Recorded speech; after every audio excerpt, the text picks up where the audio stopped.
Calling the meeting to order. Oregon School Boards Association OSBA Governance Committee meetings on Wednesday, May 29th, 2024 is called to order at 12:04. A roll call is taken and welcome everybody. Jackie always recommended that we mention any visitors in attendance and staff. So I'll follow that guidance and welcome our people in attendance. We have Chris Cronin as a visitor and staff, Bob, Haley, and Emily, and of course, Linnell. So with that, we'll move forward with the first agenda item, which is approve the agenda. Do I have a motion? I motion we approve. Go Go ahead, Lynn. Sonia. I move to approve the agenda. Approve the agenda. I Right, second. Sonia. Moved by Sonia, second by Linda. Thank you. Is there any objection, any discussion on the motion? Seeing there's no discussion, is there any objection on the motion? Hearing no objection, passes unanimously. We have agenda approved, and the next agenda item is the approval of the minutes. Do I hear a motion to approve the March 15th and April 22nd Governance Committee meetings minutes as presented? I'll move to approve the March 15th and April 2nd meeting minutes. Greg, did you intend to say April 22nd? 22nd, yes, sorry. March 15th, April 22nd. Thank you, Greg. Is there any second? I'll second. Seconded. Is there any discussion on the motion? Seeing there's no discussion on the motion, is there any objection on the motion to approve the March 15th, 2024 and April 22nd, 2024 OSBA Governance Committee meetings minutes? Seeing there's no objection, passes unanimously.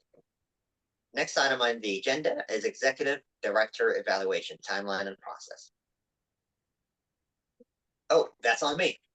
Let's start with that. Committee members, as you have noted in the as you can note in the document that has been presented to you, this is the plan, and it includes changes. That's at all regular meetings of the board between June 2024 and 2025. We will be getting an update from the executive director about the progress on the goals, including a mid-year report on the January 2025 board directors meetings. So that's a highlight to consider. It appears to me, in my understanding, this is to the satisfaction of the governance committee members from what we heard, and also to what Emily also agreed to. Emily, anything you want to add to this? No, I don't think so. I think it encompasses what we discussed last time. Thank you. And one update here is that the review the review will be as a board meeting rather than a president and president-elect meeting with the executive director during the review. So I want to pause here, and if there's any questions, if there's no questions, then I would like to entertain a motion. So I'll start with any questions or comments. Linda? Just a little clarification from Emily. Last month, we talked about, it's noted in the minutes that the permanent executive director that we talked about the permanent executive director, but changes that were going to be made to replace the criteria selection process. Is that going to be done before? What is that process? When will we know what that process looked like? Emily, do you want me to jump in here? Sure. So Linda, if I understand your question, you're asking about the board deciding on a permanent executive director and when that process is going to initiate. Is that your question? No, on the permanent executive director that we talked about when that position would take place, but it was it was noted that there was changes were made to replace the criteria selection process. So sound like it's going to be done different than what is going to be done before. And I'd like to know when that criteria process is going to come before the before the board or before this governance committee. I know that we talked about changing the process for the evaluation process for the permanent role so that it follows the same process and isn't adopted each year, but there is a permanent process in place. So I'm not sure if those two things are Well, being interchanged. The process in terms of the full-time executive director replacement is separate from this, and that's something that we are scheduling a special meeting for in July, because the June meeting is fully booked, to go over with the full board the succession planning document, that the guideline that the board adopted, to be able to have that full discussion with the board. So those are two separate things. okay, I'm going to take this call from Jackie. Any other questions or comments?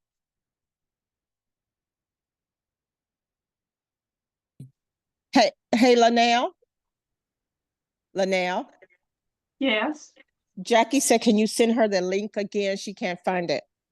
yes. I'm gonna stop sharing my screen if that's all right with you guys.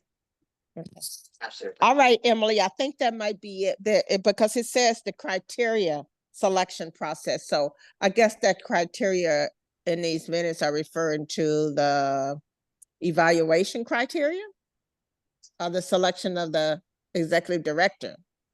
criteria. I believe it was the evaluation criteria and in this case, acting executive director goals, and for the permanent process moving forward would be the executive director goals. But all of this, I believe, should pertain to the evaluation and not the Okay. hiring of a permanent position. Okay, thank you. Haley, is that what you remember as well? Yes.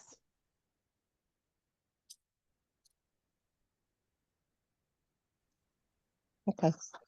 Any other comments or questions? Seeing none, there's an action recommended for you to move or on the packets at page 2 out of 2 of the documents.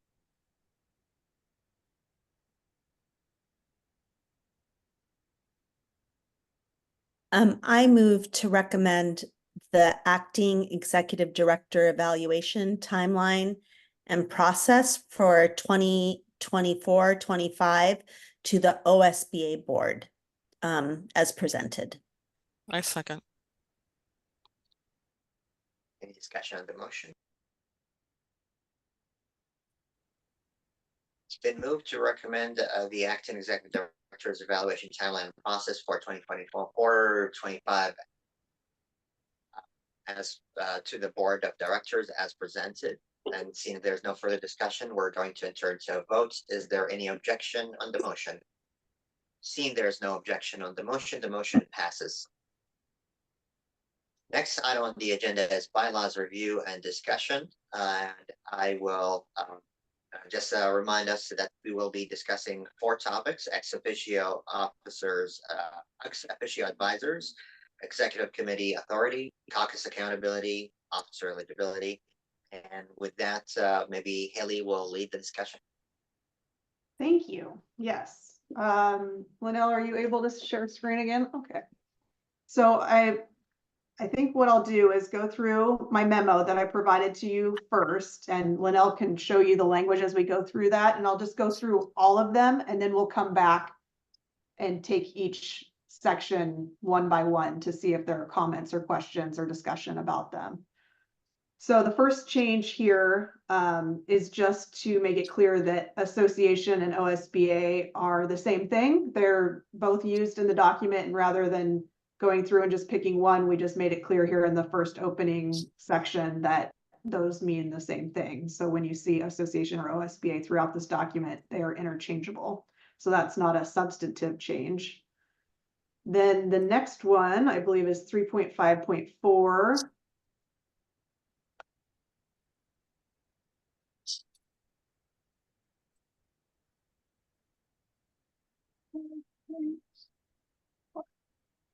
Okay, so this is the ex officio section. We're suggesting removing B, any officer of the National School Boards Association, National School Boards Advocacy Committee, or an officer of the NSBA Pacific Region. This is just a lot of people that could potentially be ex officio on the board. And it's also kind of covered under H here. So if at some point the board wanted one of those people in those positions to be an ex officio, they could do so under H, which says any other person that the board of directors may appoint. Including this here potentially opens the board up to having a lot of ex officios. Thankfully, at this point, not every officer of the National School Boards Association has expressed interest in being an ex officio on our board, but this kind of opens the door for that. So we were suggesting removing that. We also are suggesting removing the immediate past president of the Oregon Association of School Executives. I don't believe anyone from the Oregon Association of School Executives has shown up to a board meeting in the history that Linnell could find. I didn't even know this organization existed until I saw this in here. So it's not one that we're interacting with regularly at OSBA. D, it says the immediate past president currently will be the ex officio from the Coalition of School Administrators, but in recent years, it has been the executive director. So we updated that language to reflect what's been happening in actual practice. And the executive director of OSBA sits ex officio on the COSA board. So that aligns those two. So those were those changes. And again, we'll come back to each section. I just wanted to kind of go through initially, and then we'll come back and revisit. So please take notes, and if you have questions or kind of go through that.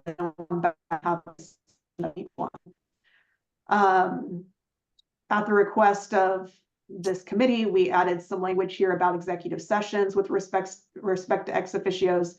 So the language we added, ex officio advisors do not attend executive sessions of the board of directors unless they hold a separate position that entitles them to attend executive sessions, or they are invited to attend by the board of directors. And we don't really see this as a substantive change because this has been the case that the board decides whether ex officios attend board meetings or not. We also added in for your consideration this final sentence here: ex officio advisors are not eligible for travel reimbursement from OSBA unless they hold a separate position for which travel reimbursement is provided. This is kind of trying to address some of the costs that we're incurring with a variety of the meetings and travel associated with our board meetings. Could you repeat that again? I'm looking at it wrong. You say that executive ex officio not granted travel expenses unless what? Unless they hold a separate position for which travel reimbursement is provided. So for example, okay. Yeah, do you get, okay, you got that? All right. Yeah, I found it. Thank you. You're welcome. All right, 4.1.1, I believe is our next one. Okay, so executive committee. So this,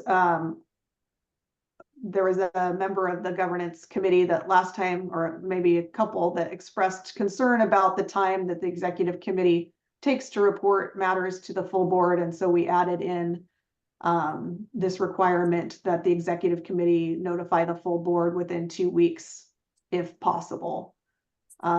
So that adds some additional accountability to the executive committee. The next one, 4.1.2, non-substantive change here. We just clarified the language here to make it clear that a trustee from the PACE board serves on the finance committee. The way it was worded before was confusing, and you know, it's confusing when our outside legal counsel asks me what this means. So we we clarified this so that it's clear. The PACE board members are referred to as trustees. So that's just making that more clear. And then in this next section here, oh, can you go back, Linnell? Right. Just a second. It wasn't a huge change, but we just added in trustee there as well to make it clear that the PACE board members are referred to as trustee, and then just clarified that these appointments are subject to approval by the board. 4.4.4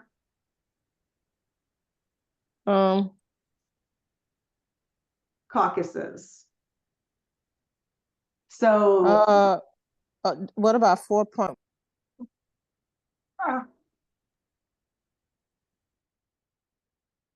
If it's okay with you, I see hands, but if we could just go through so I can just make sure you all have heard all of the changes since the last meeting, and then we'll go back and we'll answer questions about particular provisions. Did you just do 4.1.3? Are we skipping that one?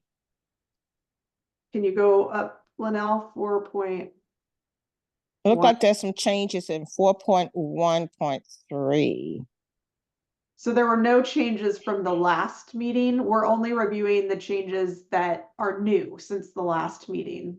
So these changes in 4.1.3 were from prior meetings.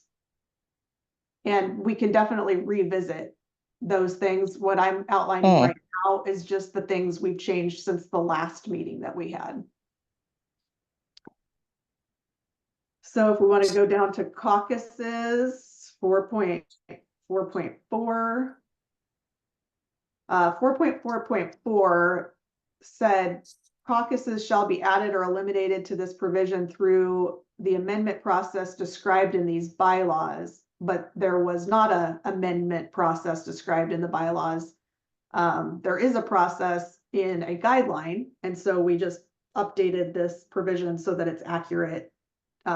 It's citing to the correct document where you go to find instructions on adding or eliminating caucuses. And then at the last governance committee meeting, there was also a concern expressed about accountability for caucuses. So we added a new provision. So 4.4.5 is completely new. This did not exist in the bylaws before. And it says caucuses shall submit at an end of fiscal year report to the board of directors that includes the following. So they have to submit an annual fiscal report to the board of directors. It has to state that the caucus is meeting regularly. It has to have an accounting of the prior year's budget allocation. It has to identify officers and current bylaws. It has to have a summary of the caucus current goals, the prior year's caucus activities that support those goals, and how the caucus goals align with the mission, vision, and goals of OSBA. And the end of fiscal year report will be submitted at the first regularly scheduled board of directors meeting following the end of the fiscal year. So again, this is a completely new provision. These items that we listed here are pulled from the guideline adding or eliminating a caucus. The board could eliminate a caucus if they're not doing these things we've listed here. So to add some additional accountability to caucuses, we've suggested that perhaps the board consider adding in some sort of fiscal year report. And this is what we kind of created for you to think about whether you want to add that or not. And then the next one, 4.5, administration. 4. So that was that. 4.5 actually does not have any changes. We were considering changing this requirement to require that all committees and caucuses submit written reports at each meeting. But in thinking about that, we decided that that probably wasn't necessary because we're addressing the issue of caucus accountability in that separate section that I just went through. So we didn't see a need for updating that after all, but it was something we were thinking about, and then it just didn't make its way out of this memo. So we're not proposing any changes to 4.5 at this time. And then 5.1 is, I believe, the last section that we've updated since last time. And this again was at the request of this committee that we provide language regarding officer eligibility. And so we've brought you two different options to consider. The first one, effective January 1st, 2026, to hold an officer position on the board of directors other than the immediate past president. Candidates must be a voting member of the OSBA board of directors. So this first provision would allow regionally elected directors to serve as officers, and it would also allow caucus directors to serve as officers. The second option, effective January 1st, 2026, to hold an officer position on the board of directors other than the immediate past president, candidates must be an elected regional director of the OSBA board of directors. So the second option would not allow the directors that are appointed from the caucuses to serve as officers. So those are the two options we brought forth. The reason for the effective date, January 1st, 2026, is to not impact any current officers. And that's at the advice of legal counsel. Okay, so I've gone through all of the things that we have changed. And Sammy, I would like your help deciding how we want to proceed, whether we want to take questions or if we want to go section by section. My advice for all, if there's no objection, we go section by section for the flow of the discussion. And frankly, if we can't address all comments, we may need to meet again. But if we can exhaust our discussion on one section, I think that would be much better than if we go all over the place and we don't finish our discussion on anyone, if that makes sense. So if everybody is agreeable to it, we go section by section. So let's do that. So the way we can go about it is we start from the top, and if anybody wants to discuss something that's is at section 1 and so on, and we go from there. Sounds good? Sounds good to me. Okay, I assume no one has any concerns about this one, but speak now if you do. All right, let's go to the next one, 3.5.4, which is ex officio advisors.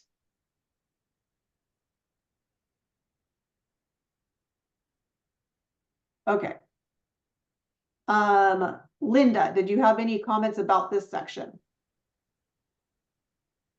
3.5.4 ex officio. Craig as well. But Linda. My question is for the next one. It's 4.1.1. Okay, thank you. Sounds good. How about you, Linda? You're still muted. Maybe you want to give me a thumbs up. You're good here, or I think I asked a question about not eligible for travel, but if they hold a certain position, they are eligible for travel expense. And I not at this moment. Never mind. okay. I think it was So answered. Good. And just for clarity, before I go to you, Sonia, for example, me as an example, being an officer president or officer president-elect, I get reimbursed for travel as an officer, not as the ex officio. And I see Jacob affirmative, that's the case, right? Correct. So Sonia? I think I have a couple of questions. So I'll tag on to the reimbursement, which is a little, I wanted just clarity. So we do have ex officio members that do attend our meetings, and they do come sometimes at a distance to our meetings. Say, for instance, our retreat. Are we saying that we're not reimbursing their travel? I'm a little confused by that. If you could clarify. Correct. That is what we're suggesting. So that is something for you all to consider about whether you want to make that change or not. So you were saying that we would not reimburse hotel, travel, any expenses for our current ex officio, and this would be in 2020. When would this take effect, this change? Whenever the membership votes to adopt That's the bylaw, so January 1st. Got it. Yeah, So we're saying that we would ask, I guess they would ask their organizations to reimburse. Is that what we, correct. okay. Yep. And this has always been our practice to reimburse and provide those reimbursements, support their travel to our meetings, correct? I believe so. Okay. Emily, Okay. probably you want to share some fiscal impacts there on this discussion? I just want to share, so we're trying to come in alignment with also how that these are reciprocal relationships, and that these other entities do not reimburse our travel if we attend their meetings. So for example, Emily serves on the Oregon Association of Community Colleges. They do not reimburse, so we're trying to match what is also Okay. being provided. Okay. And so that we're not overextending ourselves Mhm. to be able to accommodate for that. And so they Okay. also are part of association who can cover those fees if they so desire to attend. Okay, that's great. That's context I wasn't aware of. So that's understandable, and it does make good fiscal sense. So I did have another question about I wanted to be sure that we do have an opportunity for ex officios to serve. We're removing the language of ex officios and their capacity to serve from this section, but you said that they're mentioned in another section. Could you remind me what section that is? Letter H. The last one, probably. I thought it was a different section. Okay. Do not attend. In terms of eligibility for ex officios to serve, say as officers, are we saying we're eliminating that opportunity from here, that's removed here, but they are mentioned in another section? That was my understanding. Is that right? Yeah, the end of the document, Mhm. there's a section that speaks to that. Haley, maybe you have it sent up. Is it But section Five- 5? 5.1. 5.1. 5.1 Okay. eligibility. Yeah, Okay. the two suggested options do not allow for ex officios to Got serve it. officer I just positions. want to. Okay. Yep. Sorry about Yeah. that. Okay. Thank you. That's all I have. So, thank you, Sonia. So I want to share something here. I'm indifferent about it, but I just want to share the possible unintended consequence of it. Number B, officer of the NSBA Pacific region, and I would say specifically officer of the NSBA Pacific region from Oregon. The most recent example is Sonia. When you were president, you were also an officer there. So you were able to build those bridges and share the updates from both sides by the virtue of being an officer and an elected member. But I want to share with this committee, in case we want to encourage people from Oregon to apply and be an officer of the Pacific region, who are not a board director or OSBA board director, that could be a pipeline development for someone from a local district who can go to an SBA, become an officer of the Pacific region, and sit on our board as an ex officio and potentially run in the future for our board. In this situation, we're not eliminating it completely. H will allow it, but that person will not automatically be an ex officio. So just want to share that kind of dynamic, which is maybe in this way, we were only encouraging our own board directors to be on the Pacific region, but if we encourage someone else, they might need to navigate the finances of it. And I think there might be some challenges for someone from a local small district to do that. So I just want to highlight that, not sharing strong objections, given that we are really stretched too thin with how many ex officios we're allowing. Doesn't letter A cover that? No, letter A is an example of myself. We have three officers from the Pacific region on the National School Board who are board of directors. All right. And that's myself, someone from Alaska, someone from Washington. That's letter A, the board of directors. Letter B, each region has its own officers, president, secretary, treasurer of the region. And that's a different one. And they meet annually in a different state and they develop programs for the region. That's what they do. Emily and Desire. Yeah, I think my recommendation here is that we limit it because we tend to send all of our officers to those Pacific region events and meetings, which is more than what most of the other Pacific regions do. So we are already taking on a larger expense and have larger representation at those meetings than the other states do. And so we would potentially be adding to that. And so I think because of that, I would recommend that we limit this.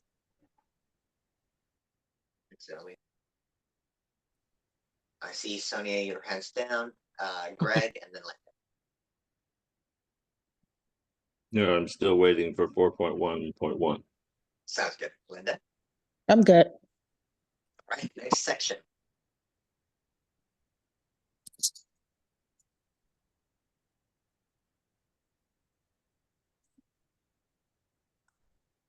I'm terribly sorry. Are we moving to the next section or? Yes. Correct. Hearing no objections, I'm taking a straw poll. Everybody's in agreement on this section where as proposed. Right. Yes, we're gonna now go next section, which is 4.1.1. Making sure that the executive committee share reports up to the board within 2 weeks if practicable, or at the next regular meeting. My 2 cents on it, I want to share, this is really good practice, common practice, and we'll keep the board informed. So with that, I have Jackie and then Greg, if that's okay. Jackie, and then Linda. Jackie, Greg, and Linda. Jackie, and you're muted. The only concern I have is the importance of the issue. Now, for instance, when we were talking about Jim's package, I think there's some issues that need almost immediate contact with the board of directors, and then there's some that are not as needy. So I would think that we would want to put a provision in that if it's significantly important to the board, that it's sooner than 2 weeks. Jackie. Greg and then Linda. Greg.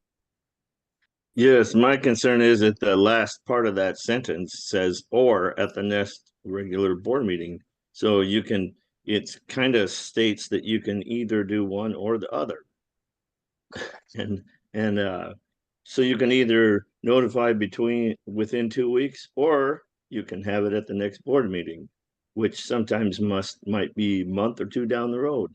So I don't know if we can change the language there to make that more clear. That I understand when it was written, it means that whichever one is the best, but that's not exactly what it says. Yes, as written, it gives really the executive committee designee, whether it's the officer or executive director in my reading, the ability to decide which one they would go for based on context and urgency. And just to share historical context, and then I'll go to Linda and Sonia. There are times where the executive director or board president emails the board immediately when issue arise or executive committee recommendation or decision arise, because to make sure the board is apprised and you are aware of any questions that someone may reach out to you about it as soon as possible. Sometimes it waits until the weekly update, and sometimes it waits until the regular board meeting updates, because that's the time where the board needs to deliberate on it. And so there is definitely giving the designee of the executive committee a little bit of a leeway of deciding the urgency about it, the way I read it. But I'll defer to Linda and Sonia and Jackie, unless Greg, you have other comments. I was just saying that perhaps maybe the first part of the sentence could say, if urgent. then we would clarify that we would get, if it was an urgent matter, we would get it on the first example, and if it's not urgent, we would get it on the second example. Thanks, Greg. Linda, Sonia, and then Jackie. Linda? I'm gonna have to concur with what Greg is saying about urgent, but then we have to define what's urgent and what's exigent circumstance, because we just got ourselves in a very difficult bind due to board not being notified. And board members are there for a reason. Board of directors have duties and responsibility and oversight and supervision. And so it needs to be defined what is urgent and what is exigent circumstance, because I know from being on this board, we've had many short special meetings called on stuff that was not urgent. But we did it because we had to appoint somebody or whatever. What we just went through was urgent and we were not notified. So we do need to find what's urgent and exigent circumstance. Exigent circumstances is something that needs immediate attention right away. Linda, thank you. For the record, I want to put it on the record of this meeting is I would like to request from you specifically stating in an email, written communication, what are the notifications that were missed from executive committee decisions. To my understanding, the executive committee have notified the board expediently of any decisions or actions, at least within the past 12 months, to my recollection. If you don't mind, Linda, so we can help this committee makes a decision on how to define urgency. If you can state exactly which executive committee meetings that's occurred, that's you were not aware of their decisions or recommendations. That will help us. Okay, Sammy, I'm gonna give it to you right now. Then example, November the 12th, there was discrepancies on why the board was not notified. That was an urgent, exigent circumstance and an urgent situation, and the board was not notified. There was discrepancy on what two different people said about why we were not notified. So I'm not sending you nothing in writing. You're getting it right now. I'm sure you understand where I'm coming from when I mean exigent circumstance. For example, the complaint. And can we leave it at that? No emotional distress further. I will leave it at that. Thank you, Linda. For the record, the committee and the board members have received data of information that the executive committee expediently shared with the board in a timely manner. Information that's raised to its awareness. Again, if there's any specific circumstances, I would really like us to understand that. I'm not sure if I can really see any time where we did not inform the board with urgently, but let's move on. Sonia? I was just going to share that I concur with your comments, Sammy. I think that the language gives the executive committee enough latitude to determine the urgency, and I think that stating, within 2 weeks of practical or at the next regular board meeting, I think that language is strong enough. But I'm also open to making adjustments. I think we need to stay clear of being very specifically in this type of a document.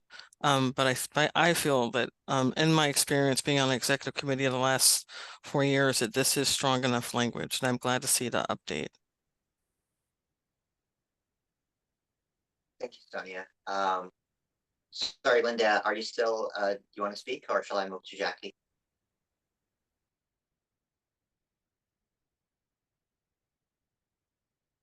Move to Jackie and then Neelam. Jackie? There are two things. One,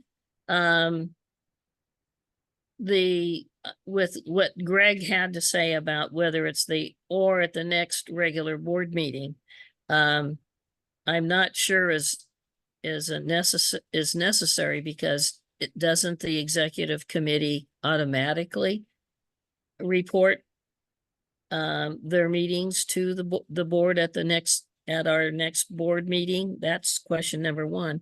And number two, we're flipping through the stuff that we did, the blue changes, and I'm going to be 82 on Friday, and sometimes I don't recollect. So could we just sort of slowly go through and remind us of the things that we changed?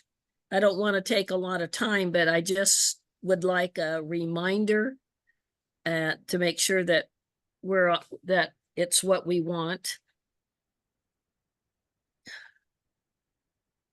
Thank you, Jackie. Just to make sure I understand, you're saying everything in blue from the top, you want us to go over it. Well, I don't think it's going to take long, but I would just at least have us pause and reread it personally. You know, but I'll go with whatever the group says. Not everybody's 82. No worries. No, that would be okay. If you're okay with it, I'm gonna check in with the rest of the committee after we finish this section and see if we want to go from the top all the way and review everything, both blue and yellow. Does that sound reasonable for you? Well, let's just start from where we are. Okay, not go back and revisit right now for time's sake. Let's get what we need done. And then as we're going through, we could just, Haley's scrolling really fast to get to the next section. And I'm just saying, if there's a way we could just go through that scrolling a little slower. Got it. Got it. Perfect. Thank you, Jackie. And Neelam?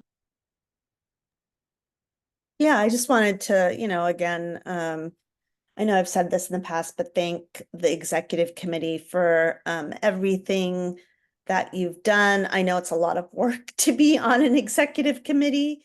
And, I appreciate these additions to the language, as was previously stated. I think it helps strengthen it sufficiently. And, I think this is a welcome and timely update. Thanks, Neelam. If I would summarize the discussion on this issue before I go to Chris Cronin as a guest, if you want to share something about, I will share the summary of this. I don't think we have consensus. We have 2 points of thoughts. One of them is this is flexible enough and prescriptive enough. Another one is another perspective, which is maybe we need to stipulate that urgency and stipulate when should we do 2 weeks and when should we do the board regular board meeting. So just want to sit with that. I don't want to say conflict, but the 2 schools of thoughts that we have so far, and maybe defer to staff and legal counsel if they can help us maybe with questions for the next meeting that will help us decide, or a recommendation based on where we are right now. I believe we're kind of divided on this matter. Are we feeling comfortable that this is the next step for us? Wait for staff for some clarifying questions for us or recommended language. Before I go with that question, Emily? I think that for the bylaws sort of being the overarching broader document, that this makes sense to me. And then I think some of those specific more guidance that you're looking for will come in the policy updates in alignment with the recommendations from legal counsel. And so I just wanted to remind folks that there is another avenue that helps us get a little bit more clarity around specific situations, and to be able to allow for the bylaws to be a little bit more broad, and recognizing that some of that will be addressed in the policy changes. Thank you, Emily. And I just want to lean on that side and say, the board, when we meet, when we make decisions when we meet. So that's the latest time where we need to be appraised. And the policy will help us navigate how we can do it specifically, but at least here, it gives you really situational awareness as a board, and enough time. 2 weeks is more than enough to appraise you of something urgent that you may need to be aware of in case members from your region reach out to you or your caucus reach out to you, so you can communicate those decisions. And at the same time, executive committee meetings are public, so there is an urgency of a situation. We'll make sure we address those by telling the board meeting, the board, that's the executive committee will be meeting as well. So there's avenues to do that through policy, and I would really lean on Emily's recommendation. But with that, I'll go to Chris and then Neelam and then Greg. Chris.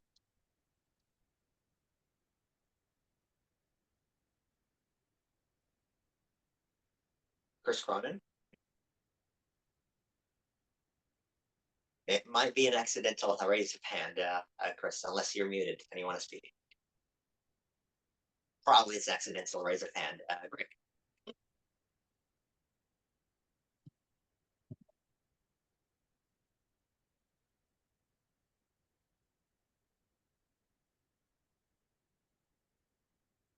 So who are you calling on? Sorry, Greg, you're up next. Okay, so I heard you say something in the language through here saying that the president is the head of the executive committee, and the decision of the president would be whether it's 2 weeks or regular board meeting. This is our organization, not the president's organization. It's our collective. So this language should be what we decide on, not what the president decides on. It's not down to one person. It's down to our decision of when do we want to be notified. So I want to make sure that this language is clear that it's our organization and we make the decision on when it is urgent and when it's brought forth to us. Thank you, Greg. Noted.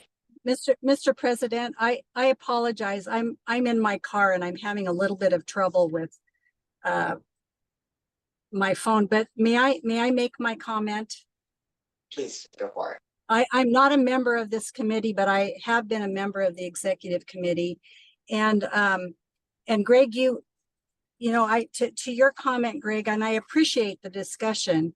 The executive committee are people that the board elected, and the board entrusted the executive committee to do its work. And I think we all take that extremely seriously. I can tell you that there is a very serious intent to be transparent and communicative. And this, we've negotiated some really difficult things, but I want to concur. I like the changes that the governance that are being proposed. I think the board deserves to have full communication. That should be the intent of the executive committee. But it also, there also has to be some level of trust. And I would hope that if I have been selected to serve as an officer position, that there is a level of trust. So I would hope that that would be the case. And so I do support what is being proposed as being a good reminder and a good guideline for how the board wishes to receive communication. So, and then the other piece is, as the chair of the policy committee, I know how much material there is to get to and how difficult this can be. I would really encourage the committee to just proceed through. It's important that members come prepared. And I'm in my car right now. But we all have struggles, but I would really encourage that we come prepared to the meetings. And if we need more clarification, that happen outside the meeting. Any person would be very willing to assist if there's additional information that needs to be presented. So that's all I have to say. Thanks a lot for letting me have a moment in your meeting. Absolutely, Chris. Anytime. Thank you. Team, given what we heard right now, I want to sit with that and ask you, how would you like to proceed with 4.1.1? Proceed as is, or ask staff for more prescriptive clarification within the bylaws? Linda. Ask for more descriptive clarification around the 2 weeks around urgent and exigent circumstance. They're both basically the same thing. And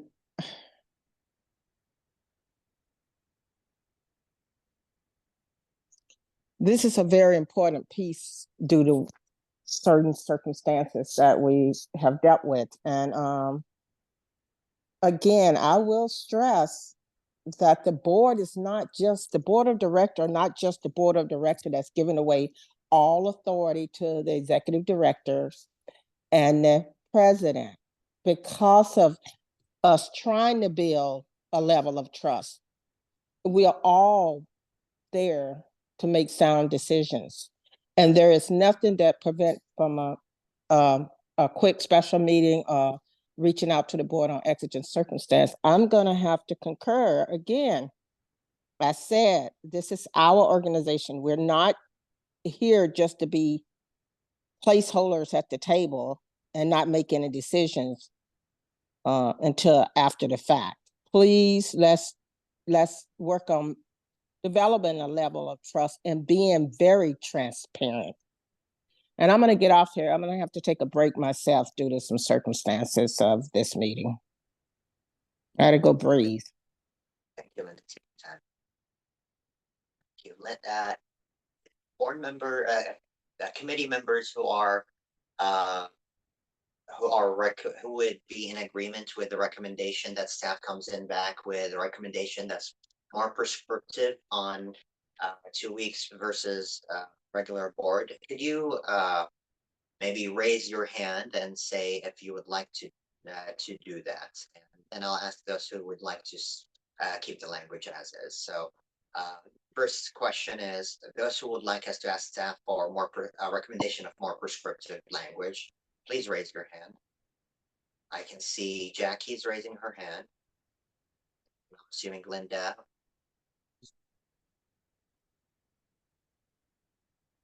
So 2 hands for prescriptive and Greg. Okay. Committee members who would like to keep the language as is, please raise your hand as a straw poll. I have Sonia.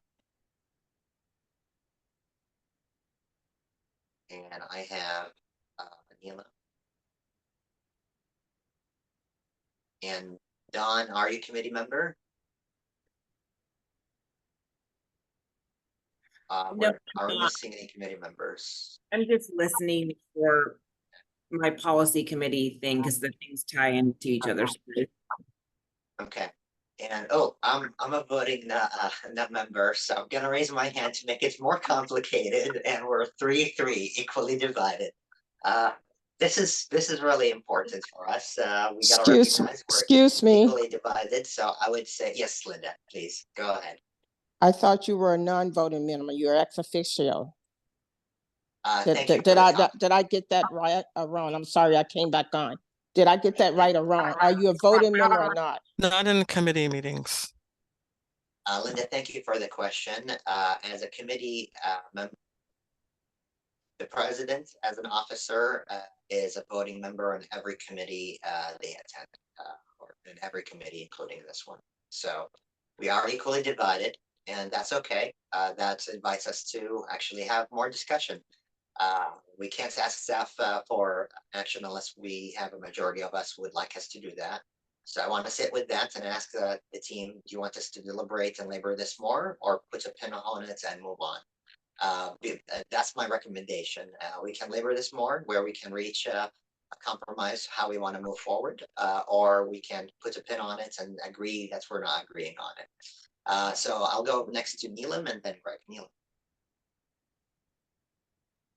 I'm fine agreeing not to agree. Putting a pin. Thanks, Greg. So was Linda's vote in one of those categories? Yeah, I believe we have, we're equally divided 3-3. 3 board member, committee members, Linda, Greg, and Jackie are in favor of more asking staff for more prescriptive language in the bylaws that stipulates whether we go 2 weeks or regular board meetings. And 3 board members, Sonia, Neil, and myself, committee members, Sonia, Anil, and myself, in favor of absence. So we can Oh. pin on it and maybe talk more about it or think more about it.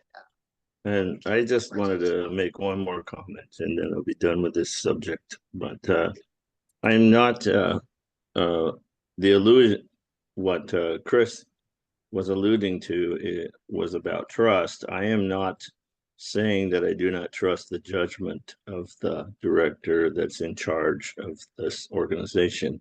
What I'm saying is that this language is up to us to decide as a group, not as to have it where one person can make the decision whether it's urgent or not. I just think that we should be giving out the information as quickly as possible, and that it's not up to someone's judgment as to whether it's urgent or not. I would just like to see if information comes in and it's important to us, it comes through to us. And there is no debate about it, or there's no hang up or no delay. It just comes through and goes right to the organization so we can take care of it. So it's not, to me, it's not a matter of trust. It's a matter of just process. Thank you, Greg. Folks who raise their hands, if I may chime in, I'll recognize myself for a second here and say, frankly, the way I see this is not, this is about trust, but also this is about communication overload, because we can right now, without these bylaws, commit to updating the full board after every meeting with the video of the executive committee, because all actions are done in a public meeting of the executive committee. And the board will receive those updates after every single executive committee monthly. Now, the the consequence of that is communication overload, where maybe it might be the other side of it. It might be prudent to just summarize all of those executive committee actions before your board meeting. So you come to the board meeting ready to make actions, ready to be updated with everything that happened since last board meeting. So this is the conflict I am thinking of more than anything else. And leaving it to the executive committee presidents, executive director to really evaluate where we are as an organization, where are we in terms of the urgency, to really make that judgment call. That's why I'm leaning to leave it where it is, and make sure the dial of communication overload is being managed correctly. So honestly, without those bylaws, we can commit to update the board every single month, and that's okay. We can do that. I would be worried about communication overload. So those are my 2 cents. Thank you for entertaining me to step in there. Sonia, Jackie, and then Haley. Sonia. Yeah, I think my concern is that we're going to tussle back and forth on things and its language. I'm thinking about our culture. I'm thinking about our practice. I'm thinking about the investment of time of being on an executive committee for more than 4 years and leadership in this organization. I've seen tremendous leadership on our executive committee, great communication with our board. So I am considering changing my opinion that I would like to defer to legal counsel to change this language. And so that it does appease our other members of the committee that have concerns.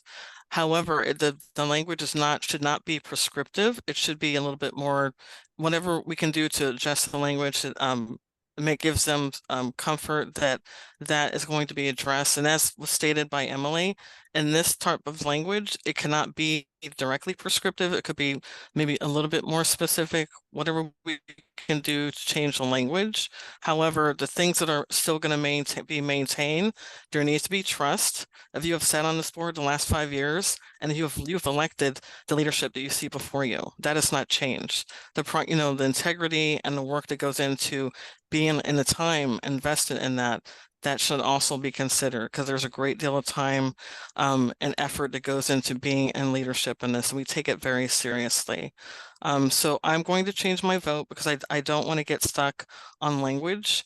I think I would really defer to our legal counsel to change the language so it does appease the members of this committee. Because when it comes down to it, the practice and our culture is it's going to be the same. This update's really important. But again, I think that what we do is incredibly important, and I feel really strongly about the integrity of the executive committee, all the members to do what's right. So I'm agreeable to and open to changing the language. And so it's something that our members of this team, who I hold in high regard, something that they're agreeable to. So we can move on and do the business of our organization. So if we can move on and maybe meet next time and see some new language, I'd be happy to do that. Thank you. So without objection, it appears to be the will of the majority of this committee that staff will come back to us either with modified language or with guiding questions for us to move forward given this discussion. Jackie?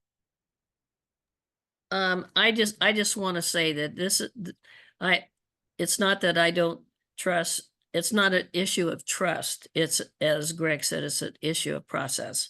But it's not because I don't appreciate the leadership in this organization. It's just that we as a governance committee, we just need to do our level best to do make bylaws that are for the future of our organization. Thank you, Jackie.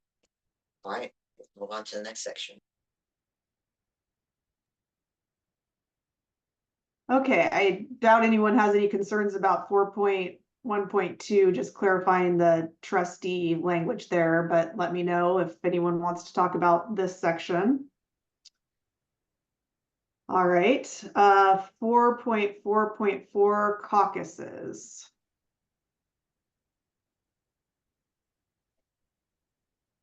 Haley, I have a question for you. Is there somewhere in the policies where we have those requirements for the caucus to submit updates during board meetings?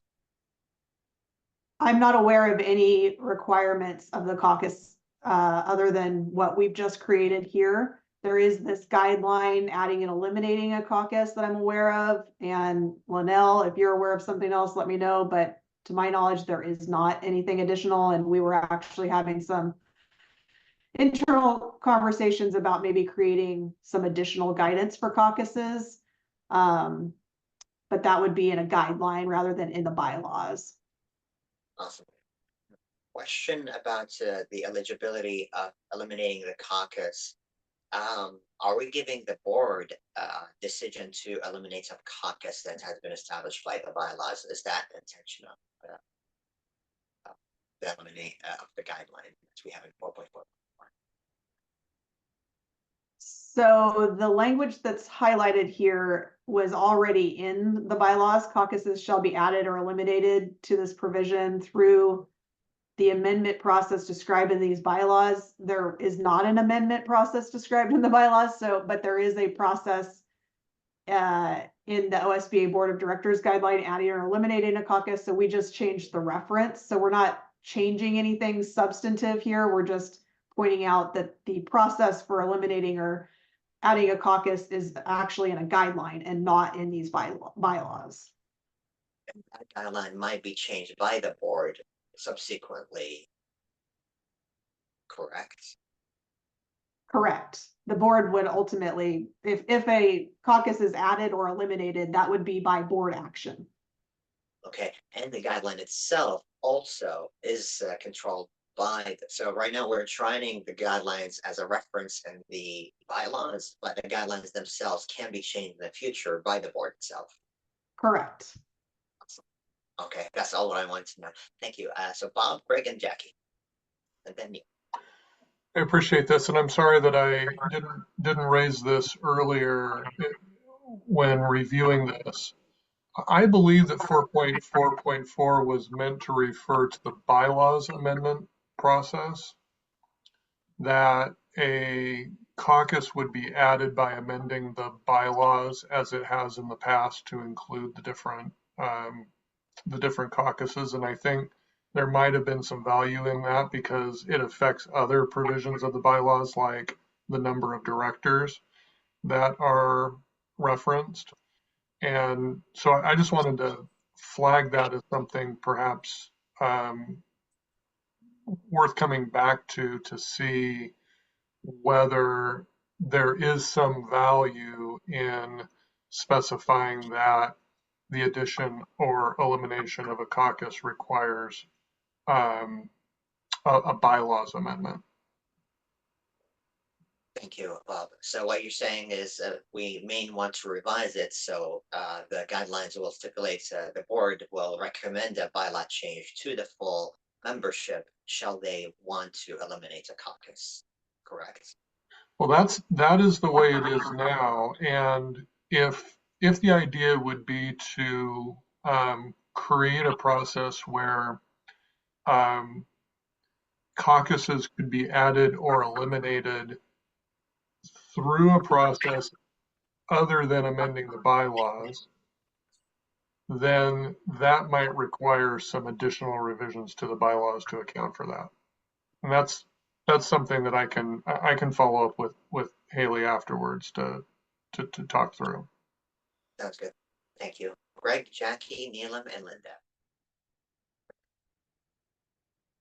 You're muted. That particular sentence there where what he's referring to, Bob, is referring to, isn't that articulated in the guidelines that it would be referred to the board for bylaw change? Maybe that's in that language of the guidelines. I don't know. But the rest of it, 444 and 445, I really appreciate this. I've been hearing some rattlings over the last year or two, especially in my region, about accountability for the caucuses. And I just want to make sure that everyone, I like this language so that it has some specific guidelines as to what they need to do each year to make sure that everybody's aware and everybody's clearly understanding what the caucuses are up to and how they're handling their finances, who's what's going on, and that we can support them and be fully behind everything they are, and can also answer questions when people ask us about what they're doing and why do we have it and how is it going. I really appreciate this language. Thank you, Greg. And before we go next to Jackie, I shared the link with Linnell. She can share it with all of you if you would like to, for the reference document that we're talking about. You can review that if you have a question about it, by the guidelines specifically. You can have that as a reference in case you have any questions about it. So Jackie, and then Neelam, and then Linda, and then Sonia. Jackie, you're up next. I like the language, but what the question that I have is, we have another caucus in the wings. I don't know how many more caucuses that we are going to consider, but one might, I guess, if you start the process, somebody wants to have a what's our exact procedure, and is it automatically that once you present it that it's going to go to the membership, or what's the time? Is there a time in the policy? Is there a time frame that once somebody is presenting the idea and formalizing it, and then it goes out? I guess I'm concerned about the fact that how fast do we get any other caucus into to be voting members? I hope that's succinct enough. And Jackie, that's a very, very good question. So we have not capped a number of caucuses, and that's a question remains to be answered. Also, I would refer you to the guideline. It stipulates the process, and we'll share that link with you. As I'm looking at that, actually, I'm seeing a recursive problem here. The guidelines refer to the bylaws. OSBA bylaws section 4.4 requires membership votes on adding or eliminating a caucus. And now the bylaw 4.4 will refer to the guidelines, so we might need to resolve that recursive dilemma in terms of authority of ending or eliminating the caucus. So I'll add that to the work that Bob maybe will consider with Haley and staff. So next up is Neelam, and then Linda, and then Sonia. Neelam. Yeah, I just wanted to say, you know, as someone representing a caucus on the board, I found the guideline on adding or eliminating a caucus, and then you know, I really appreciate Emily and the rest of the team's efforts to kind of support the caucuses more and provide clear guidance. And so just wanted to, you know, express my appreciation for that. And then for 4.45, just wanted to say, you know, we already have this information. It's just a question of producing it in a final report, which we would be more than happy to do if it would be helpful to those on the board to get more insight into our activities, spending of funds, and you know, next year's plans as well. Thank you, Neelam. Linda, and then Sonia.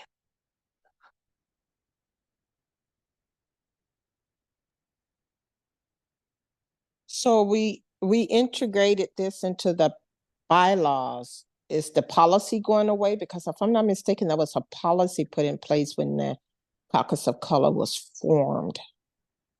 Is that correct? Thank you, Linda, for the question. To answer the question, Haley, correct me if I'm wrong, we have a guideline. A guideline is kind of a policy. It has the same power of a policy. It's a guideline of the board, and the board is committed to follow that guideline. Emily, do you have an answer to that? Yeah, I just double checked because I didn't think there is no policy on this, but I do think that Bob is correct. We need to come back and revisit this because I think we inadvertently took out a step in here in terms of who approves or eliminates a caucus. So in the past, it is a resolution of the board. So the board votes on that resolution for it to go to the membership to be voted on. And so I do think that would be helpful to have back in here in the bylaws, so it's very clear. And then the guideline is, Linnell and I developed it really to help the caucuses know what the process was, so that it was clear, so that it was written down. If someone wanted to form one, they would know how to go about doing that, and that everybody would have the same expectation, because we'd kind of been building it as we were going, is my understanding.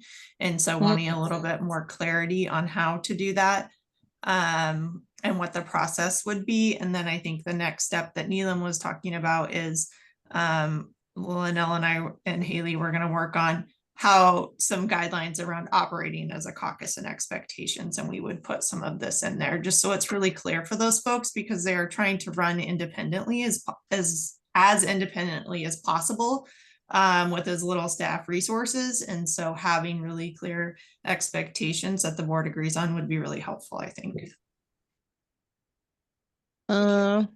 I said there is a difference between guidelines and policy.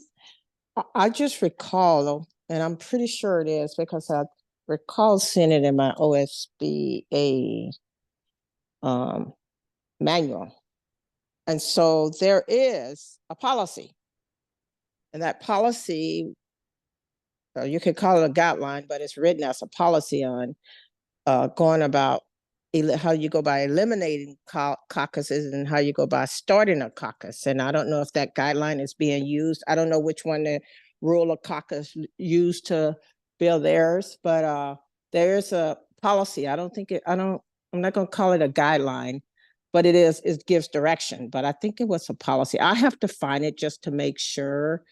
And so, Sorry. and Beth. so, um,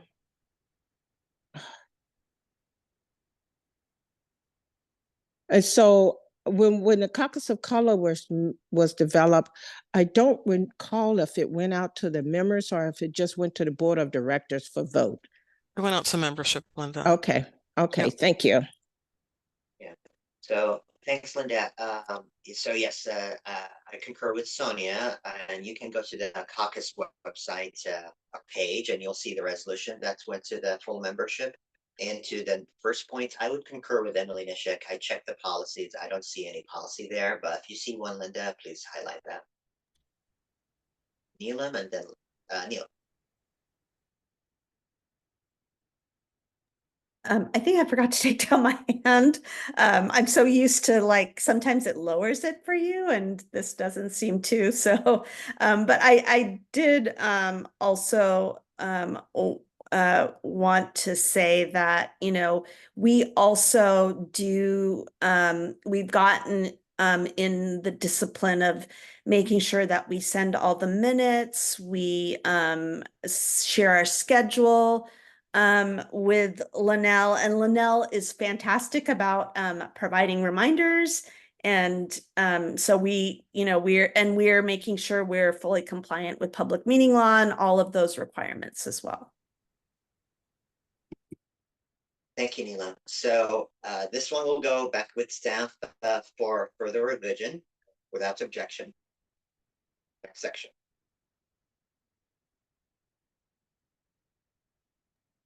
Linnell, can we move to 5.1 eligibility? I wanted to speak about the caucus. I didn't get a chance. Sorry, go ahead, sir. Yeah. It's okay. Linda, I see also your hands up if you want to speak as well, Sonia. Yeah, so what I wanted to say is I've been a part of a couple of processes of creating the caucus, and we have the guidelines. And I think that we do have some catching up to do in terms of creating the policy. We have 2 current caucuses that have gone through the process that we have, and they've gone through a full vote of the membership. And then we have one that is in an advisory capacity. So we have the process in place. I want to just express my appreciation for this language. A lot of this has been done. And I will also concur with what Neelam has said. As a former leadership on the Color Caucus, we have always posted our announcements of our meetings. Our meetings are public. We do share, I don't know if it's been done annually or not. I've been away from it for a while. Updates on what the caucus is doing. I was treasurer for 2 years. And so those processes and things have been kind of going in place, but I think it's great to have this language here. So it is formalized. I think what's happened, unfortunately, is, as we are building the caucus and doing this incredible work, I think some of that has not been relayed well enough to our fellow board members, OSBA board members. And so just as a side note, one thing that I have done, and I know that Sammy does, we feel a deep responsibility as OSBA board of directors to share what's happening statewide, what's happening regionally, nationally, and the caucus. So I've been on this board since was it my 7th year? I can't even remember, but I share with my local board everything from the national perspective, statewide, regional, and the caucus. So they know what's happening. They get a report whenever there's an update. And I think that that's a practice we need to be sure that all of our OSBA board of directors are doing that, because there's been work that has been happening the past few years. And it's great to see this language here, and it's more formalized, and there's a process to follow as we bring on new leaders. However, there are folks that have just been like, oh, let me make sure I share this. But I think this is a really great start to get everyone on the same page.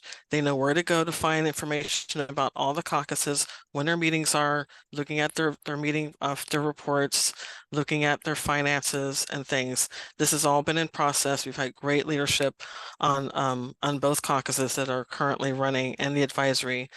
So I think this is going to go a long way towards answering those questions and finding letting people know where to find that information.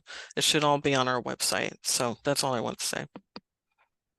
Thank you, Sonia. And I want to build on that one, really, as we move this forward to the board, if we do, and then move forward to the membership, if we do, we should share this language with the understanding of what Sonia mentioned, which is this is formalizing how the process works. It is also appreciation to the good work both caucuses do. I have seen time and time again the caucuses bring unity to the organization. When a legislature says, and I heard both the arguments, they say OSBA does not care about students of color or does not care about rural students. I know exactly which members from the region of that senator or representative who can reach out to them and tell them we're members of this caucus or we're members of OSBA, and let me tell you why we feel this organization is serving our interests.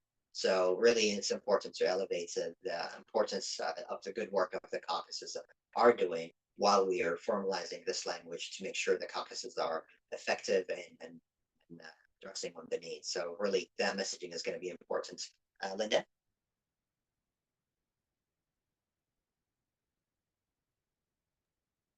I was just reading and going over and listening to what Sonia said.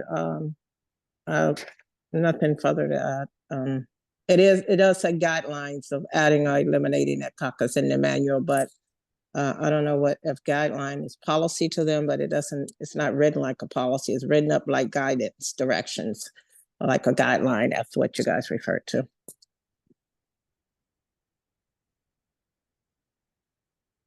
Thank you, And I know for sure Neelam and previous board members, the information goes out on the caucuses for us, the meetings, what's happening.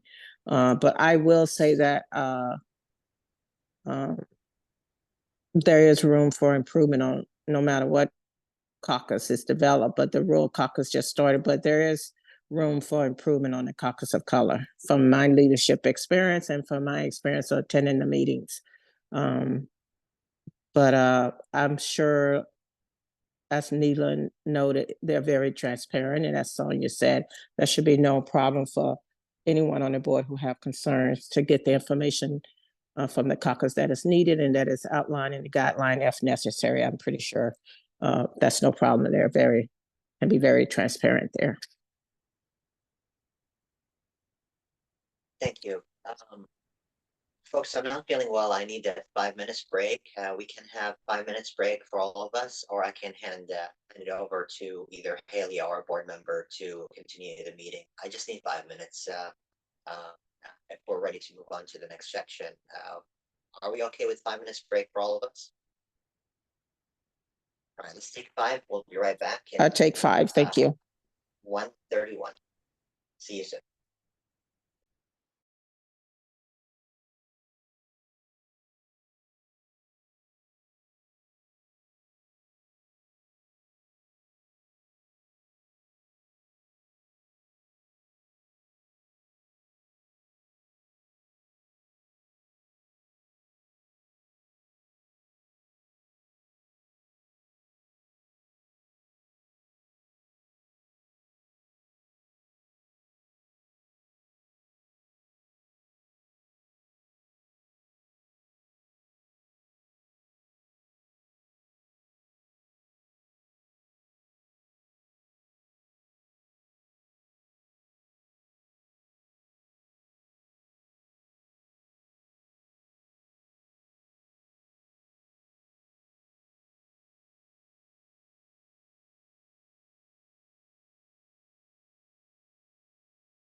back as soon as everyone is back.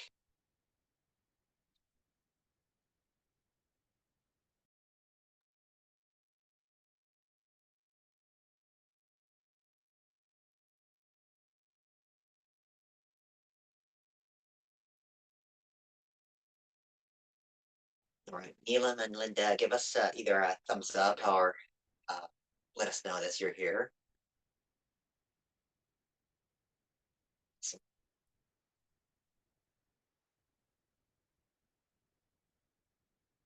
Okay, let's get back to it. Are we okay moving on from this section? Right. We're gonna get the reviews for this section and we'll move on to the next one. Okay, just a reminder, this was requested by the governance committee at the last meeting to have language regarding officer eligibility. And so the first option would allow regionally elected directors and directors from the caucuses to serve in officer roles. And the second option would only allow the regionally elected directors to serve as officers, and this would not impact any current officer. And this would prohibit ex officios from holding officer positions as of January 1st, 2026. Greg, Sonia, and Sammy. My opinion is the second group is, or the second phrase would be the one that I would support. I think that the executive committee and the president of our organization should come directly from those who represent the regions from around the state and from nowhere else. If someone needs, I've heard the words pathway to officers before, and I still think that it needs to come from the board of directors that we are elected from our regions and nowhere else. That's great. Sonia? Yeah, so I appreciate I appreciate this discussion. I think being a founding member of the Color Caucus, being a woman of color, and being past president, I have some thoughts on this and also my perspective representing Oregon nationally, statewide, and regionally. So, you know, the national board, the Pacific Region Board, being state president. I think it's really important that I've been around the country the last few years as an executive committee member, as president of Oregon School Board Association, sharing what I really think is really phenomenal areas of growth, creating the caucuses, creating these pipeline of leadership, seeing incredible leaders like Sammy and seeing Neelam and people that are up and coming in the caucus, seeing the rural caucus starting to thrive and seeing the opportunities for leadership. We have a real opportunity here to expand what it is to be a leader. And I think there should be if we're going to create a caucus and we have that leadership, then it only makes sense to have that pipeline. There are only 1 or 2 states that have caucuses, and I think that we are a prime example. They talk about us around the country about what we've built in terms of our caucuses and how we, you know, they're in alignment with the mission of the state association and how we have created opportunities to educate and build leaders and build a pathway. I think it'll be a real stumbling block to select the second option. The first option, you know, these are coming from people who live in Oregon, who are on school boards, who are leading. Now, whether they come through the caucus and leadership and eventually on the board of directors as a leader, I feel like there's nothing but a benefit to that. And I feel really strongly about that. That wasn't my path. However, what I have seen and what I anticipate could be really benefit our organization. And there are, you know, there are some limits. There are limits to opportunities. We have amazing members that have been on our board for years. And I think it's great to provide more opportunities and paths to leadership to our board of directors. We've created the caucuses. We have an advisory. We have these opportunities to continue to build and bring different perspectives. And that's really what the caucuses were intended for. So I'm voting for the first option because I think it's more in alignment with the creation of the caucuses and the potential. I'm so excited about seeing leadership in our rural caucus and seeing them thrive and being able to have more of a platform statewide and at the national level. And I think that option one would be the best option for us. So that's my opinion. Thanks, Sonia. How about I'll go later, Linda and then Neelam. And then Being that I was there when the caucus started and I have a vision and my opinion of how that caucus got started and the purpose of what that caucus was started for. And that caucus was not started for the purpose to lead us into a position of where we are in today, but it has given us leadership. That's how we have the caucus members leadership on the OSBA board of directors and on the LPC. So it does bring leadership to the OSBA board. I'm going to go with the second one in that I guess when I came on the board, and I still feel this, the board of directors were the representatives that were elected by their regions. Everyone that's on the board of directors from their districts, their region, district, their school board nominated them and the region voted for them. And I strongly say we stick by that. I'm sure, I don't know which way this is gonna go, but too many rules, too many policies, bending too many rules, making exceptions when there's not have been made in the past. We're in a bind right now. A lot of people don't like to talk about it, but that's your problem, not my problem. That's your perception, not my perception. But we're in a bind right now, and I'm gonna go with number two. The people that are on the board of directors should be those that are elected by their region.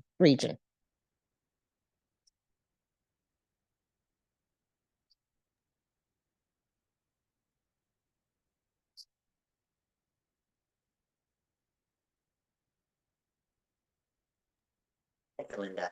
Neelam? Great, thank you. I think I would be in favor of option one, because I think there are many paths to leadership.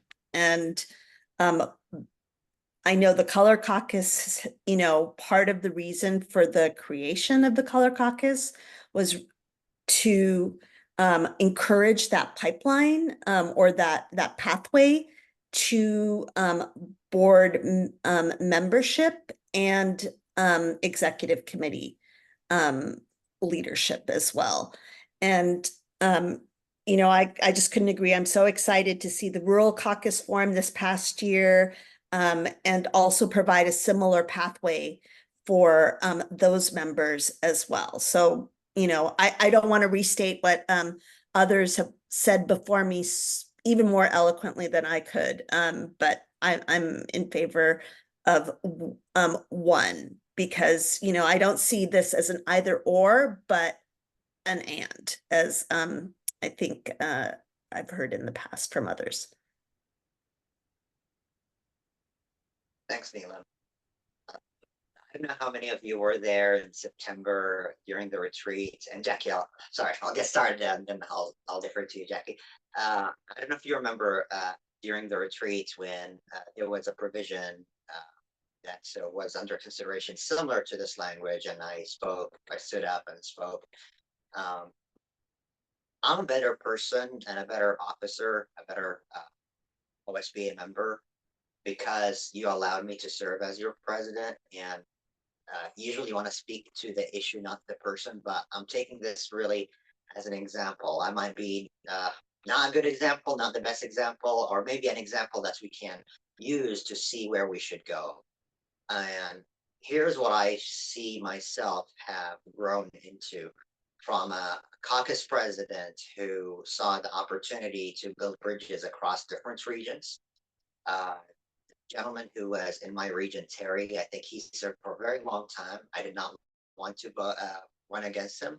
And when someone else wanted to jump in to represent my region, I did not take space from them.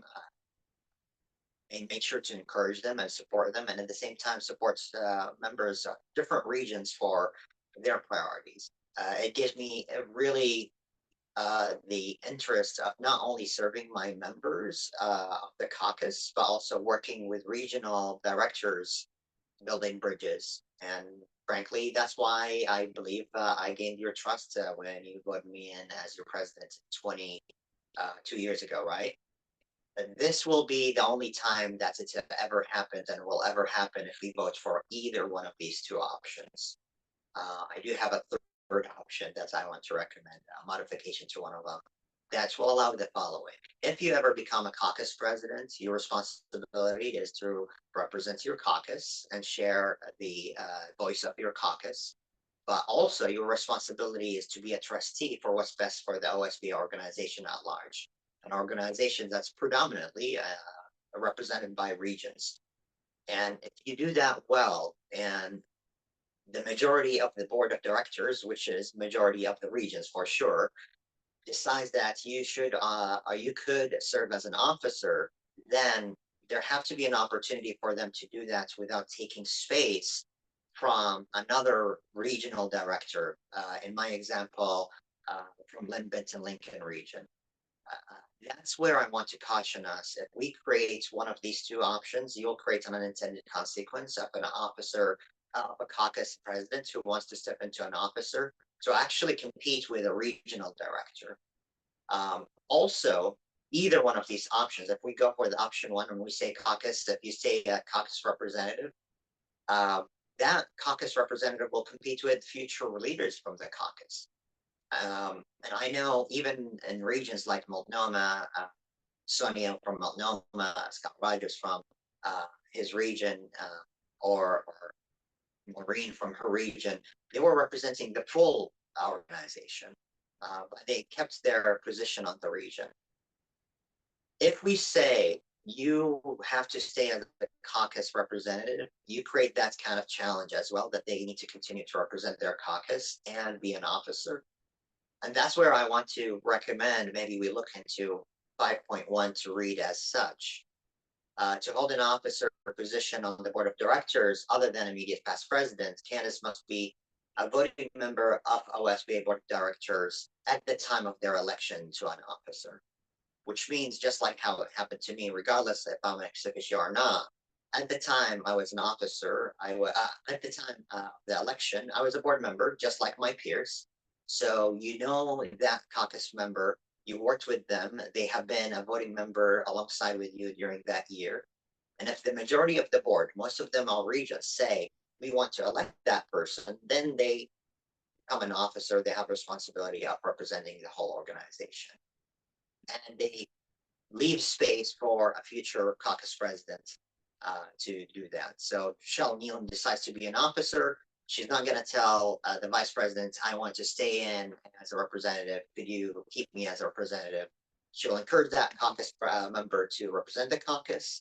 She's not going to compete with her region, and she's going to serve the whole state. So really, I want to say, I hope that by the end of this year, you'll see that being a caucus president, former caucus president, did not make me biased toward my caucus more than the regions or other caucuses, or biased toward my region more than other regions. I hope that experiment gets us to learn that maybe there's a possibility for an officer to represent the whole state. And with that, I recommend 5.1 to read a voting member of OSBA at the time of their election. Jackie? I would like to, if we voted on one, that instead of that they were a voting member of OSBA at the time of election, that they are a eligible member of the board of directors. In other words, if an ex officio was voted in, and at the time that that person took office was not eligible, then they couldn't be president because they're not in because they're not a member of OSBA Board of Directors in any capacity.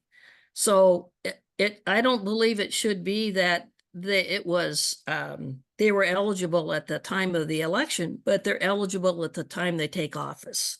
I think that's the distinction.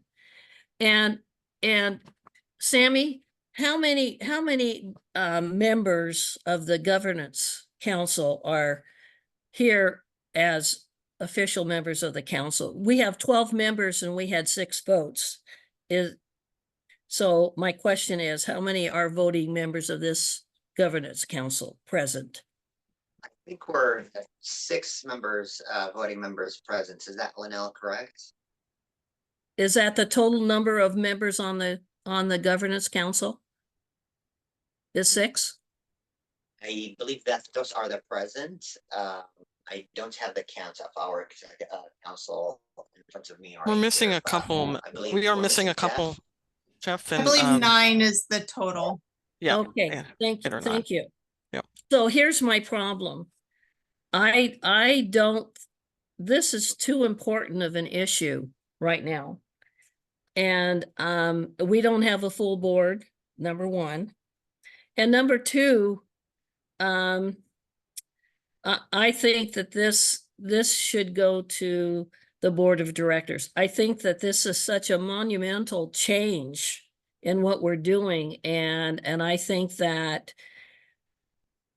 I know that it's our responsibility, but as a governance council, we can refer it, I believe, to the full board, because the representation of our organization should be inclusive. I'm for 2, but that doesn't mean, but I don't think 3 people or 4 people should make a change.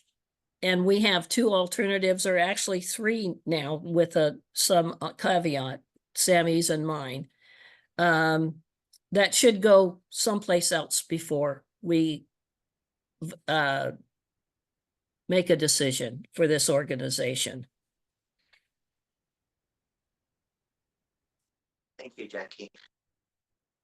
I recognize one more thing, I think, is the intent of both scenarios, or all scenarios, is that no matter what scenario we want to go with, it is the intent of this committee that you continue to be locally elected. So you gotta keep your ESD, community college, or school board position to serve as an officer.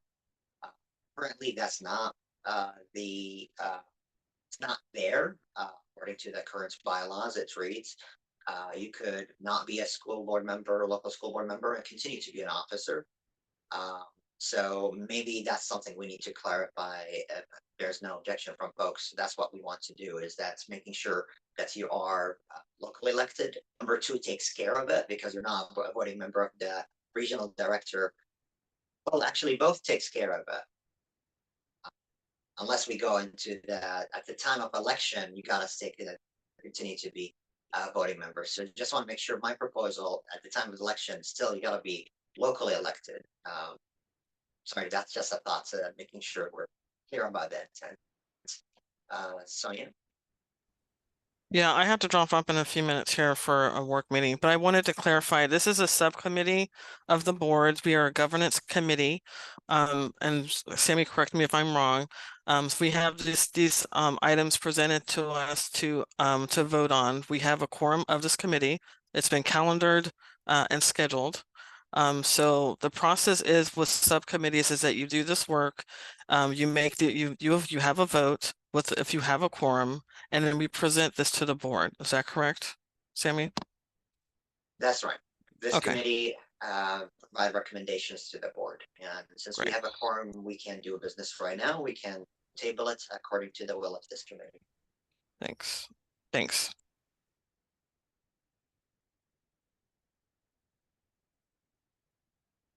How would you like to proceed, all? Jackie?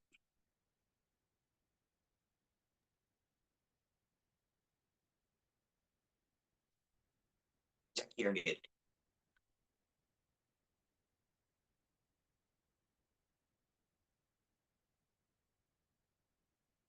Jackie, I believe you're muted. We cannot hear you.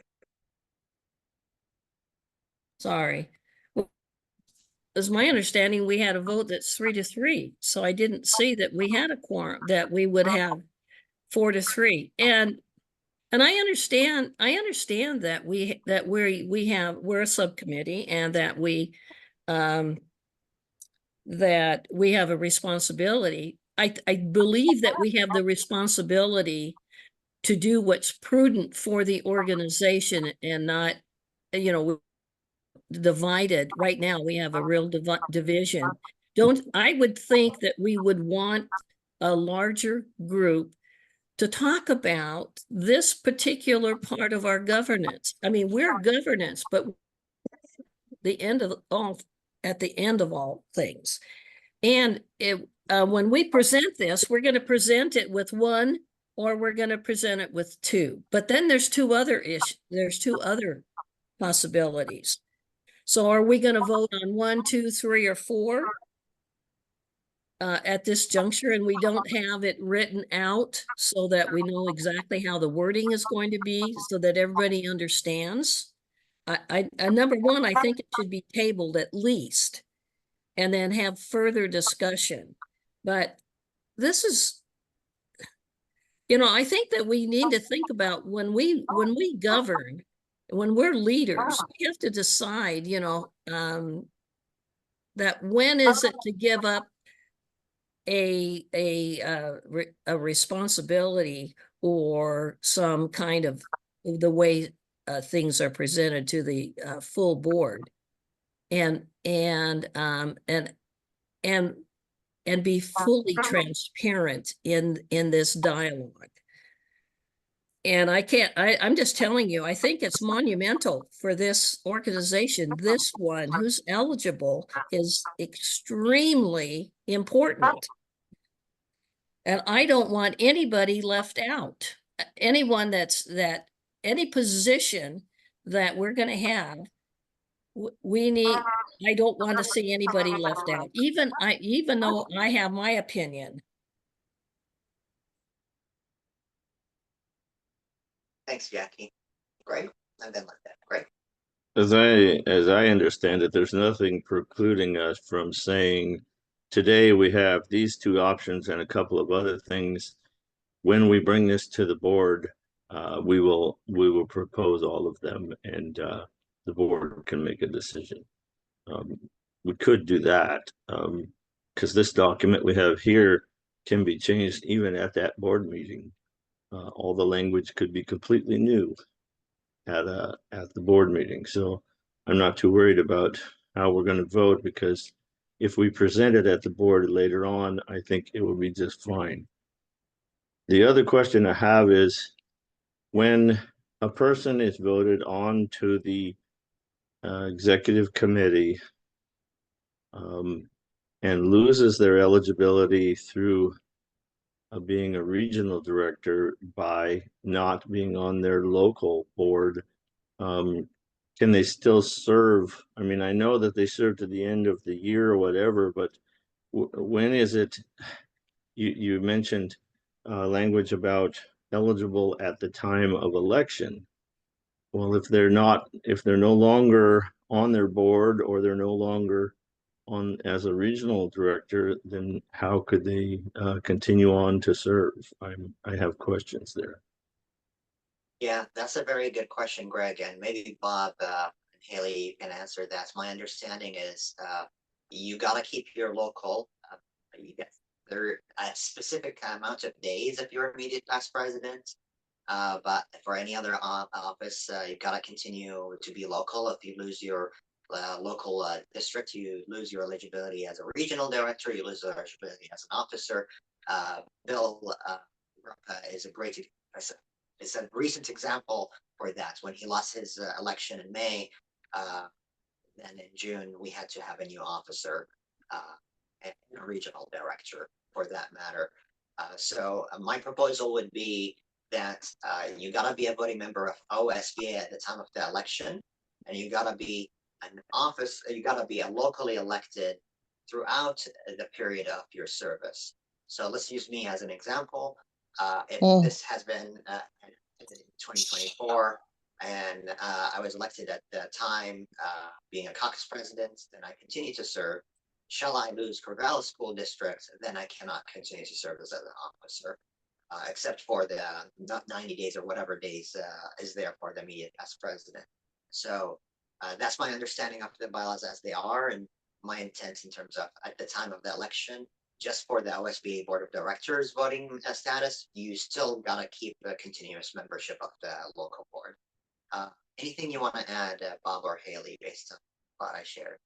Just want to make sure I'm accurate.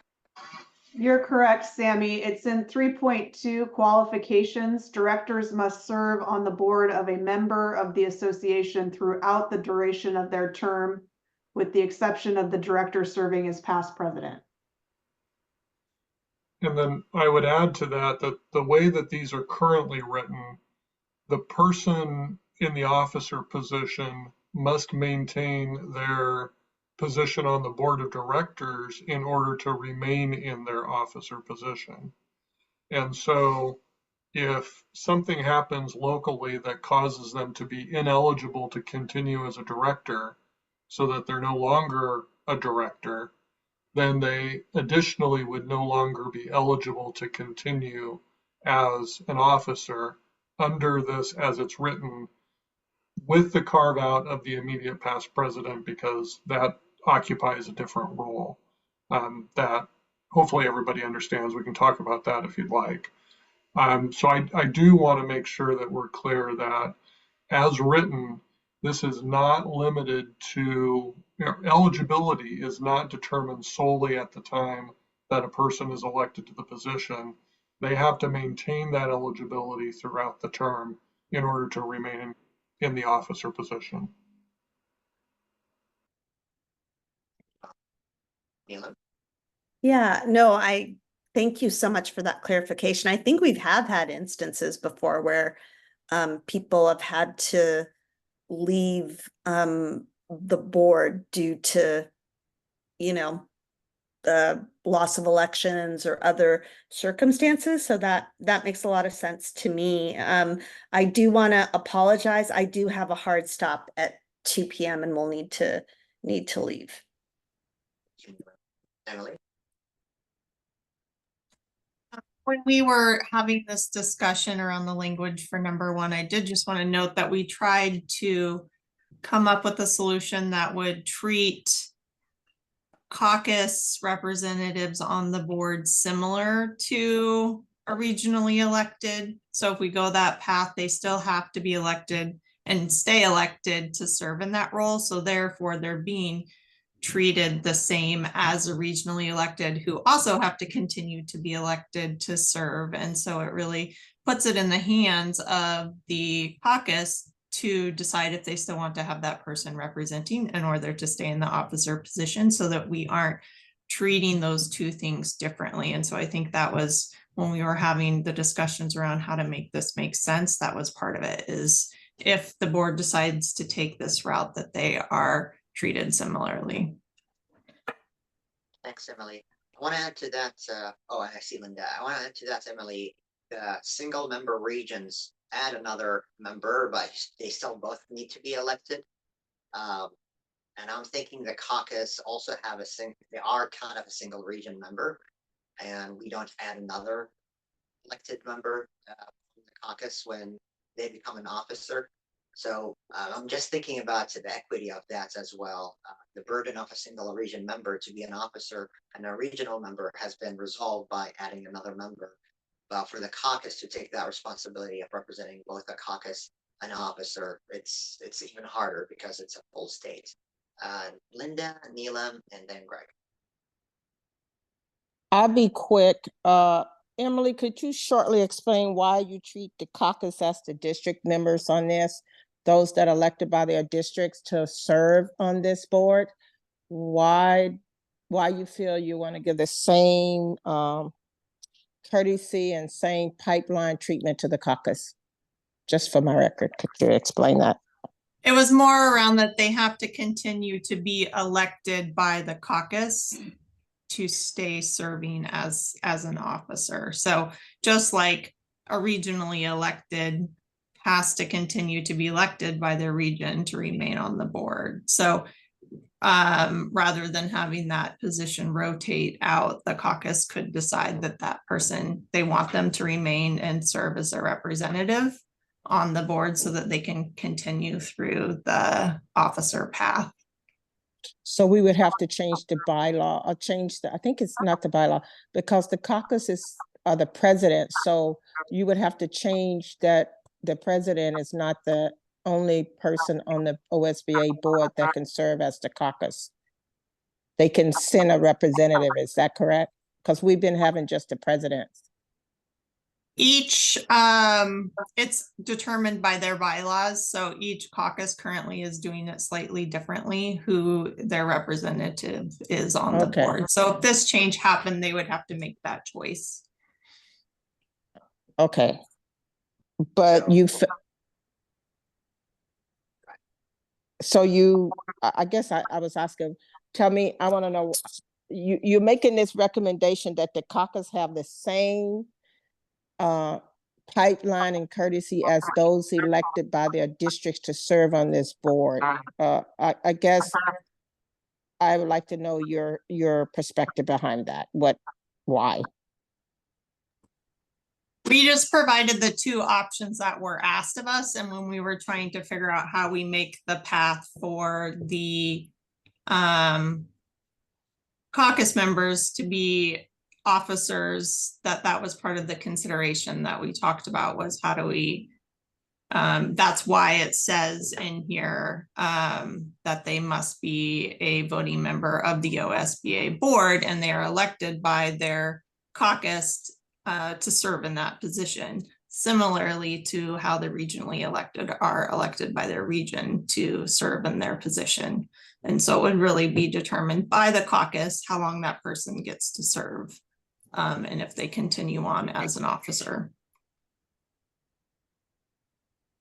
To add to that, Emily, Sammy? Linda, sorry. Sammy, I have another meeting and so I have to leave, but We're about to lose quorum as well, so please go ahead. And I have to leave, and so my suggestion is that I don't believe we're ready to vote on this, and I would like to see it my vote is to table. I agree with you. I'm with you. Okay. How do we feel about summarizing the discussion we had and for the remainder of the committee when they join us to read the summary, and then we take it from where we stopped. Do we all feel comfortable with that? I have to leave. It's 2:00. Yes. So we'll Sorry. adjourn and we'll summarize the discussion for the next committee meeting. Greg, are you okay with that? Because we gotta adjourn right now. We lost quorum. Yeah, I just want to make one comment. I was attended the Rural Caucus leadership meeting the other night, and they only have 46 members, and they're from across the state. And I'm struggling with trying to think of the people that they elect. That's only 46 people that elected those people to serve, as compared to, in my case, 3 counties that vote to put me in. And I don't see how there's an equitable correlation there between a person who is on the leadership of the caucus as elected from my region. And I just don't think that's equitable. Thanks, Greg. Noted. We'll summarize the discussion and we'll convene again as a committee for a summary of what we have and any other follow-ups we agreed on. Sounds good. Thanks all, and if there's no objection, we will be adjourned. Thank you. Thanks, Haley.